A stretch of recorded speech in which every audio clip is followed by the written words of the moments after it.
तब चरणों में गिर गए, गुरुजी हमको उपदेश दो सब में भगवान देखने का।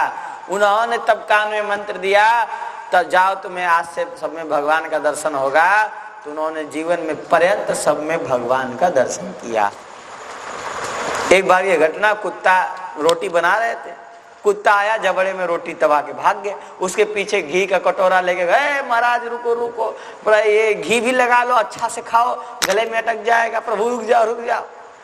कुत्ता तो अंतर ध्यान हो गया, वहां भगवान प्रकट हो गए। कहे बताओ तो हमको कुत्ते में देख रहे हो? कहा आप हैं कि नहीं बताइए, और नहीं होते तो प्रकट कैसे होते? कहा ये तो बात है तो कुत्ते में भी। एक मुसलमान था, उसमें भी देख रहे थे भगवान को।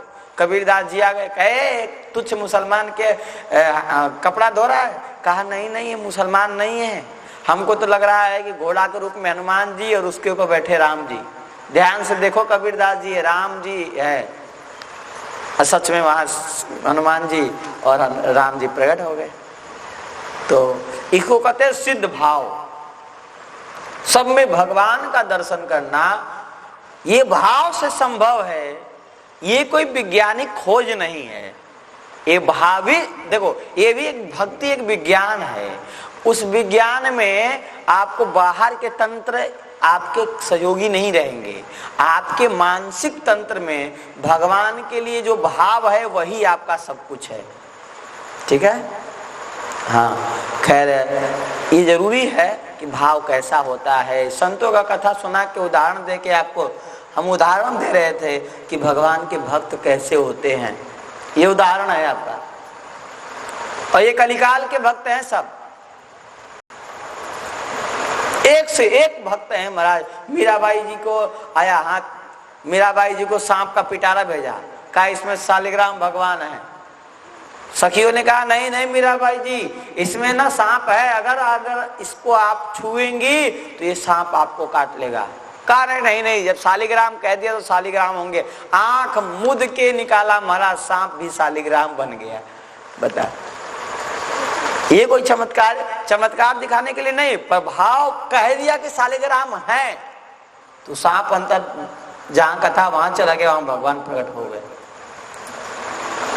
ये भक्तों का वाणी है। जो भक्त भगवान में चूर हो जाते हैं, जो भक्त भगवान में एकदम अपने तन मन धन को न्यौछावर कर देते हैं, जिनका मन कर्म वचन भगवान में लगा हुआ है, वो जो बोलेंगे सत्य हो जाएगा, जो बोल दे सत्य हो जाएगा। नहीं समझ? अगर कह दें कि यहाँ गंगा आ जाए तो यहाँ ही यही गंगा प्रकट हो जाएगी। पर भक्त हो, ऐसा भक्त हो जो जिसका एक क्षण के लिए भगवान जिसको भूलते न हो, ऐसे भक्त सिद्ध भक्त होते हैं महाराज। भगवान और उनके में कोई अंतर नहीं होता है। भगवान से मिलने के बाद भक्त की वही स्थिति होती है जो भगवान की स्थिति होती है। इसीलिए भक्त भक्ति भगवंत गुरु चतुर नाम बपु एक, इनके पद वंदन के नासै विघ्न अनेक। भक्त भक्ति भगवंत गुरु ये चारों एक ही होते हैं, इनमें कोई अंतर नहीं। पर सिद्ध होने के पश्चात तब तक भगवान से उसका पृथककरण रहेगा, यानी तब तक अलग रहेगा। कब तक? जब तक भगवान में एकदम जाके मिल न जाए। आओ कथा को आगे बढ़ाते हैं। कल गोकर्णोपाख्यान तक की कथा की थी, आज उसके आगे मैंने गोकर्णोपाख्यान पूरा करना है। 4 अध्याय की कथा हुई थी, 5वां और 6वां अध्याय की कथा बाकी है। इस कथा में एक ब्राह्मण देव की कथा है। देखो, ब्राह्मण की कथा को मूल में इसलिए रखा जाता है कि जब ब्राह्मण के घर में ऐसा हो सकता है तो किसी के घर में हो सकता है। बड़े का उदाहरण दो ना, अगर राजा गिरेगा तो प्रजा भी गिर सकता है। लोग कहते हैं कि अरे, लोग अलग अलग उदाहरण, अगर इधर उधर का उदाहरण दो ना छोटे मोटे का, तो फिर लोग सोचते हैं अरे वो तो बड़े छोटे थे इसलिए गिर गए। इसलिए बड़े का गिरना उदाहरण माना जाता है। जो बड़े लोग गिरते हैं ना, उसका उदाहरण माना जाता है। ये ब्राह्मण देवता ज्ञान से संपन्न थे, पढ़े लिखे थे, पंडित थे। खूब शास्त्र का अभ्यास किए हुए थे। संत सेवा, गौ सेवा उनके घर में चलती थी। पत्नी का नाम था धुदली, इनका नाम था आत्मदेव। थे तो ये आत्मदेव मतलब ठीक ठाक थे, कर्मकांडी थे, क्योंकि देखो विद्वान के पास धन की कमी नहीं होती है। जो विद्वान है उसको धन की क्यों कमी होगी? आजकल के लोग कहते हैं अरे देखो ना इतने बड़े बड़े कथा व्यास हैं, ये सब कोठी बंगले चुना लेते हैं। अरे भाई विद्वान है, क्या करोगे? विद्वान के पास धन की क्यों कमी होगी? तुम मास्टर हो, मास्टर कोई प्रोफेसर बनता है, कोई मास्टर बनता है, कोई जज बनता है, कोई कुछ बनता है, वो भी तो कथा व्यास है।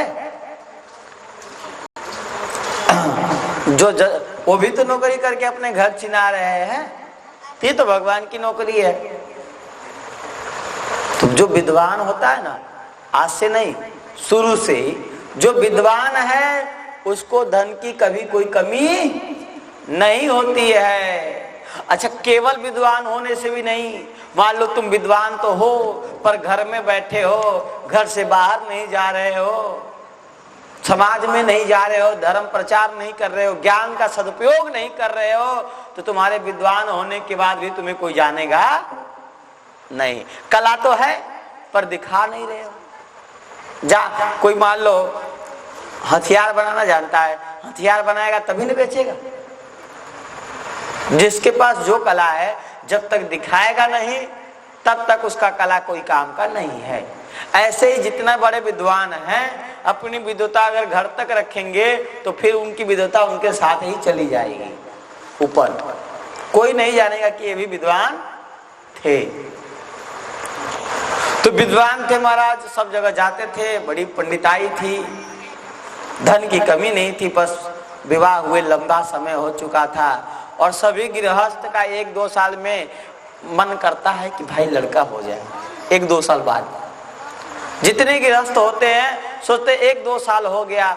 बहुत सारे ऐसे भी लोग होते हैं जो शुरू में कुछ ऐसा दवाई करा लेते हैं कि लड़का 2 साल ना हो, ऐसा भी करा लेते हैं।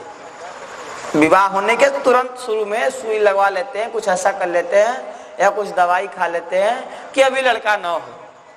ये गलत है। विवाह के पश्चात जितना जल्दी कोई उपाय ऐसा मत करो कि जिससे आपका बालक रुक जाए। क्यों? क्योंकि जो प्रारब्ध में वस्तु है वो मिलेगा, अब वस्तु का अगर दुरुपयोग करोगे तो वस्तु दोबारा नहीं मिलेगा। मान लो कि विवाह के 1 साल बाद लड़का होना है, आपने बाहर का ही दिमाग लगा के रोक दिया, वो नहीं मिलेगा, कट जाएगा। अब फिर पीछे नहीं लिखा होगा, लिखा भी होगा पीछे लड़के नहीं होंगे तो नहीं मिलेंगे, आगे ही लड़के होंगे तो आगे के ही मिलेंगे। बहुत सारे लोग ऐसे हैं जिनके पास संतान का प्रॉब्लम है, 10 साल विवाह के हो गए, 15 साल हो गए, नहीं हो रहे, क्योंकि शुरू में तुमने नौटंकी किया, प्रकृति से छेड़छाड़ की, तो उसका फल तुमको मिल रहा है। इसीलिए कभी ऐसा काम नहीं करना चाहिए। कह रहे अभी तो विवाह हुआ है, अभी लड़की क्या हो सकता है। बहुत सारे लोग ऐसा कर देते, आजकल के नए नए लड़के, माताएं भी कर देती। गलत काम है, बिल्कुल गलत काम। अरे देना ना देना भगवान का लीला है, उसको अपने तरफ से कभी रोकना नहीं चाहिए। पाप है, महापाप है। तुम भी जीव हो, वो भी जीव है, अपने प्रारब्ध से वो भी आता है, तुम भी आए हो, पर क्या करें, अब छोड़ो, जो है सो है। पंडित जी को तो स्वाभाविक लड़का नहीं हो रहा था। उनके घर में स्थिति ये हो गई थी कि कोई भी पेड़ लगाते उसको फल नहीं आता, उसमें फूल नहीं आता। गौ लाते, वो गौ जो है गर्भवती नहीं होती। अगर कोई गौ लाते दूध दे के बंद, और कभी गर्भवती नहीं होती। मतलब उनके घर में ऐसा प्रभाव हो गया,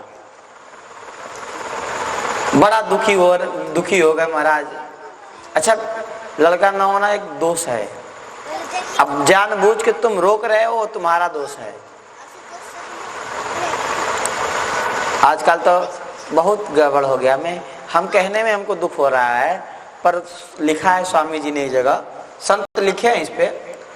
राम सूरदास जी जिन विवाह नहीं किए, ब्रह्मचारी थे, बहुत बड़े संत थे, उन्होंने लिखा कि जो कलिकाल में अपने बच्चों को रोकेंगे या गर्भ में बच्चों को मारेंगे, ऐसे लोगों का ना किसी पूजा पाठ से जो है कल्याण नहीं होगा। क्यों? क्योंकि उन्होंने एक बहुत बड़ा पाप है। कई ब्राह्मणों को हत्या एक बार कर दो, एक भ्रूण हत्या कर दो। पर क्या कहें, कलयुग में वक्ता डरेंगे सब बात कहने में, बड़े बड़े वक्ता डरेंगे। क्यों डरेंगे?